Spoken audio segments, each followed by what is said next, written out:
సూర్యాపేట జిల్లాలో house listing ప్రక్రియను సమర్థవంతంగా నిర్వహించాలని జిల్లా కలెక్టర్ తేజస్ నందలాల్ పవార్ అన్నారు. జిల్లాలో జనగణన 2027 కార్యక్రమంలో భాగంగా మొదటి విడత శిక్షణ కార్యక్రమం జెడ్పీహెచ్ఎస్ నూతనకల్లో జరుగుతున్నందున జిల్లా కలెక్టర్ తేజస్ నందలాల్ పవార్ హాజరై జనగణన నిర్వహించే న్యూమరేటర్స్, సూపర్వైజర్లకు శిక్షణ కార్యక్రమంలో పాల్గొని తగు సూచనలు జారీ చేశారు.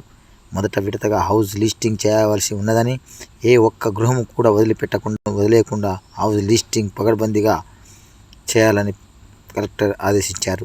తదుపరి ఆశా వర్కర్లతో మాట్లాడి గ్రామంలో ఆరోగ్య పరిస్థితులను అడిగి తెలుసుకున్నారు. గ్రామంలో అందుబాటులో ఉండి ప్రజలకు మెరుగైన వైద్య సేవలు అందించాలని సూచించారు.